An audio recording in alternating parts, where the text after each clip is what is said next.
Alright, in this lesson, we are going to talk about scientific notation, and scientific notation is where we tell big or small numbers in a very short thing, like 1 billion is it's like very compact. And because in our most mathematicians and scientists use this notation because like how small is an atom. So small atoms is like just a small number. So they use scientific notation so that we can visualize it. Okay, so before we start, let's have a little review. So last time we talked about electronic calculators, and yeah, so we have here bod mass. So bod mass is where the order of operations. So we talk that we need to check the manuals first so that we can do we can get the correct answer on our problem. And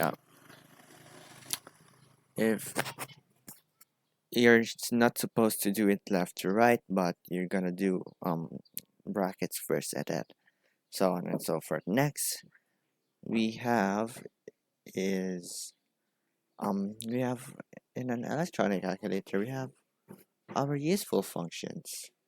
We have the squared, the square root, the cube. We have that to get when we can't do it mentally. So that's what a big use for electronic calculators. And next we have also its memory. Like for example, you have a lot a lot of things to a lot of equations, but we have its own memory. When you're gonna click alpha and you see like A B C D, you can hold some specific numbers there. Like for example, in physics, we have what we have that gravitational constant, I believe. Like you have that constant, and if you just gonna plug in that, and you can get that constant, and you can multiply or add and do anything about it if you're working on equations. But if you want a more in-depth lesson, just check our last lesson. That's chapter 2, lesson 7. Okay, so um I'm working with scientific notation. It's either you're gonna work with very large numbers, like how how many people are in the world, no, or how many living species are in the world. So that's one use of scientific notation. So and it can be written in a form of a times 10 raised to n. A, that's some number, and n is a positive integer, like for instance we have here 521 billion, and you can see that when we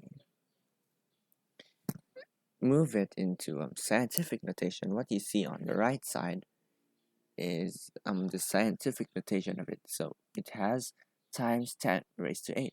So if you're wondering why it's 10 raised to 8, it's because, as you can see, the decimal point moved towards 8 decimal places, so 2 to the left. But if you're going to move to the right, that's going to be negative. The exponent will be negative as what we go. Okay, so you can see here, and that is still a very long, very long thing. So some people, some when most, not some, most people is gonna just put 5, they're gonna round off it. So it's gonna be 5.2 times 10 raised to the 8. Now, if we're gonna work with very large numbers, we can also work with very small numbers. And it can be written in the form of 8 times 10 raised to the negative n, where n is a positive integer. So, for example, this is a very, very small number. So we have 0.000459338. And as you can see, we have our decimal point. It moves 1, 2, 3, 4. 1, 2, 3, 4 units to the left. To the right, I mean. So that's gonna become negative. So that's why it's 10 raised to negative 4. Okay, so keep in mind that the whole number of a scientific notation must be only 1. Okay, so that's the proper way of doing it. It must only be 1. It's not 23.5938, not like that. Instead, you're gonna put 2.35938, and so on and so forth. And you can see that in the calculator. So if you're gonna work on with the calculator, you can see excuse me, you can see um the scientific notation at the bottom, as you can see here. You can see that on the bottom. So let's zoom it a little bit. One second, how do we zoom? You see right there. But if you're working on some form of calculators, it can either be seen as EXP, like on big capital letters, EXP, or EXP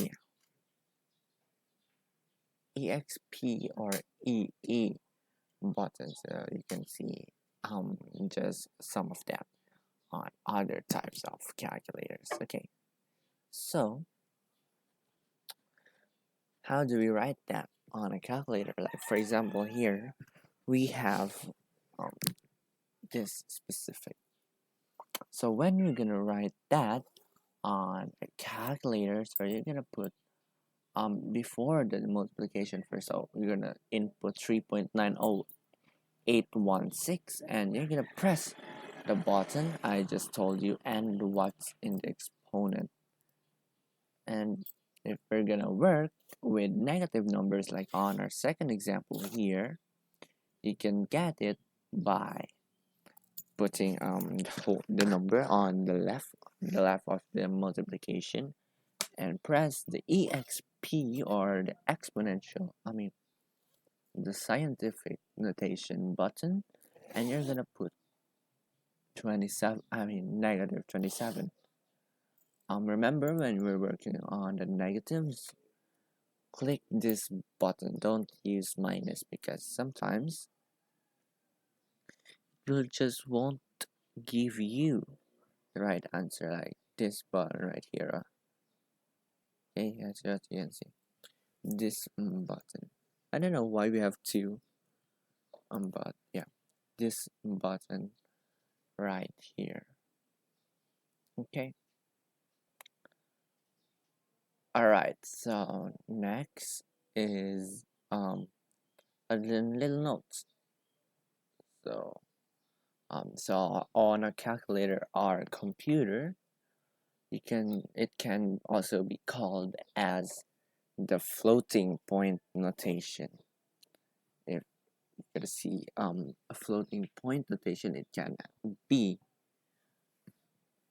means scientific notation. Next is when performing calculations involving these, you should always check the result if it is reasonable or not. And it might have some arithmetical error that has not been made with the calculator. So, yeah, that's it for our lesson today. And yeah, thanks for watching and thank you for your attention.